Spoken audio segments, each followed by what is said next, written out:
Hey guys, Youngblood with you. And about a day ago, we got our Q&A post from CIG on the Valkyrie with the community's most asked questions about the ship itself. So we're going to go ahead and just dive in and run through these just to make sure that you are up to date on the information. The first question that was asked was that there is no cargo in the Valkyrie, but what about things like food and ammo or mortars or railguns or RPGs or anti-tank weapons, basically anything that your character cannot carry? The point of the Valkyrie here is to bring troops and a vehicle to a fight, not supplies. If you want to bring the supplies, you need some sort of resupply ship. Basically read that as a cargo ship like a Freelancer or a Cutlass or something else. Now you do get some gun racks and some lockers for more weapons and armor, which ends up kind of answering one of our other questions that was asked, which was, is there storage for weapons? Well, there is a single gun rack for every single troop on board. So you have 20 different seats, you have 20 different racks. Each one of those racks has a size 4 weapon available. That means that you get 20 guns up to the size of an arrowhead sniper rifle. I don't think that qualifies as a railgun or an RPG or a mortar or anything like that. So if you want to bring in very heavy weaponry, you probably need to bring in a cargo ship or something like that. That being said, you're probably better off if you're bringing in a Freelancer to bring in something that can deal with the ground threats anyways. The point of this ship, though, is to provide coverage for your troops that you're dropping off and the ability of getting them there and just kind of keeping them protected with your ballistic Gatling guns. So the question then also came up, what is dropship gameplay? Can you use this without 10 to 20 friends online? And the answer was, it's actually kind of ideal to bring your buddies along with you, but that could be less than 20. Maybe you're just dropping off 5 heavily armed people, or maybe you're hiring NPCs. Basically, the idea of this ship is you want to be able to get people and a small vehicle from A to B. Now, does that mean you have to be hot dropping in combat? No. If you just want to be able to take people in a vehicle from Al-Azhar to Daymar, this ship would still be a good option for that. It may be a little bit overkill for what you're wanting to do, but you do get the ability to just kind of do generic transport and take care of your friends any way you see fit. Now, when they ask, can this ship be used for space-boarding action? I don't know why this was as highly upgraded or voted of a question as it was, because it makes a lot of sense, but yes, there's not any reason that wouldn't work. Now, it is basically designed for planetary drops when you think about being able to bring in a vehicle, and it may not be as stealthy or as effective as a Prowler, but you still have a ship that can open up side doors, a back door, and allow people to jump out and do whatever they need to do. So yes, it would be totally fine in a space boarding action as well. Our standard question came up, what does this ship fit in? It's a pretty big ship if you've seen it in the PCU yet, but it was specifically asked about the Idris, the Polaris, and the Javelin. It's too tall and too wide for the Idris and the Javelin, and it is too big on every single axis for the Polaris. So basically, it's limited to being able to fit in probably a Bengal, maybe a Pegasus when that comes out. Maybe you can land it on the top of a Kraken. That probably makes kind of sense, but again, we don't know how big the Kraken's going to end up being. But the core military ships that we know are coming and have set sizes, it's not going to fit in any of those. So it's more of a fleet ship as opposed to a carrier-based operator. How is a vehicle pad to lock a buggy different than a cargo pad? This thing has no cargo, but you can end up putting a vehicle in it, right? Like, that's the question, and people are kind of wondering. Well, they always are going to have a requirement in the verse that storage of cargo securely will require the magnetic plates. Now remember, you can toss cargo wherever the hell you want. You can take a box in and drop it wherever you want. But if you rotate aggressively, if you do a roll, if you pitch too heavily, your cargo may end up coming off the floor and rolling back and ending up basically becoming a projectile inside your ship. You are not going to have those in this. So while you can dock a vehicle inside of the Valkyrie, it doesn't rely on a cargo grid. It relies on the physics grid. So there's no requirements for the plates to be there.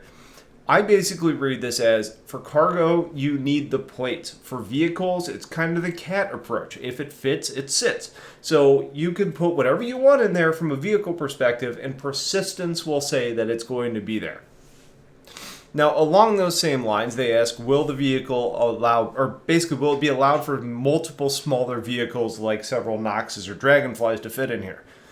They only plan on allowing you to spawn this with one vehicle inside of the ship. However, if you can fit it in there, it'll fly with it. And then persistence means that if you can load them, they're basically going to be there when you come back because it was the last known location for that vehicle.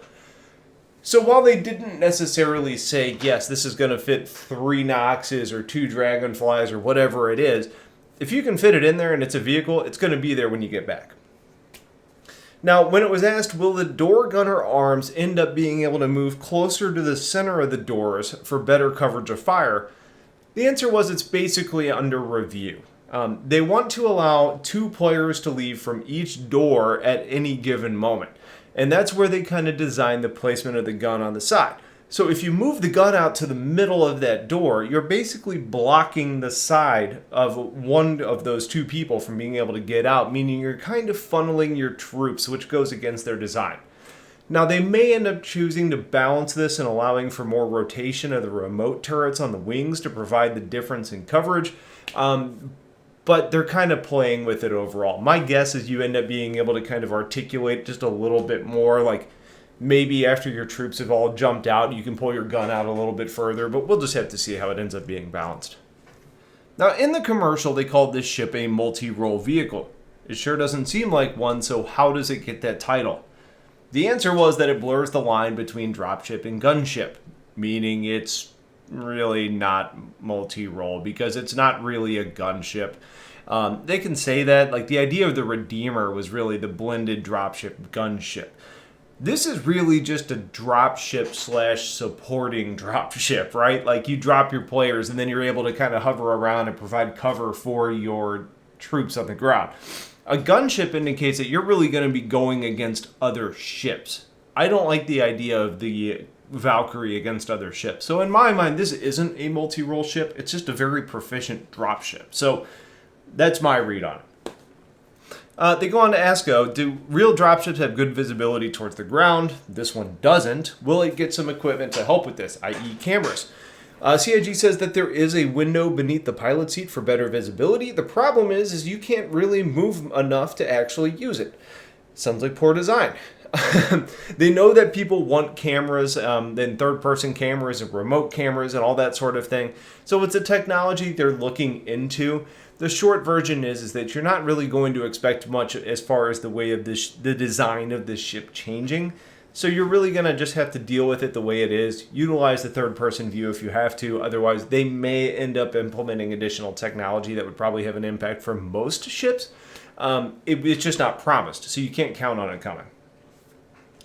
The question was asked, is there anything stopping bad atmospheric gases from coming up to the crew area on the upper deck, considering there's just a ladder there? There's no visible airlock or anything. The answer was pretty simple. No, it's all open, so you need to be careful and wear suits. Even if not a drop combat troop, if you're still working in the upper area, you're going to need to be able to protect yourself from any potentially harmful atmosphere.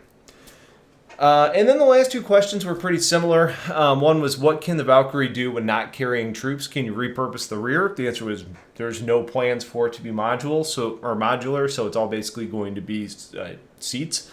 So if you decide to use the ship for something like exploration, for example, you're still going to have a bunch of empty seats back there. And then the last question, again in the same vein, will we see more modules or variants like medical or search and rescue? They've actually looked at it, and combat search and rescue was one they actually really liked a lot. And it may be something that ends up coming in the future, but as of right now, they don't have plans. I think they've kind of disliked the way that the Vanguard was handled, so they're not planning on doing any more modules. So if they do end up doing a CSAR type of craft, it would end up being a full-on variant, not a module for the middle portion of the ship.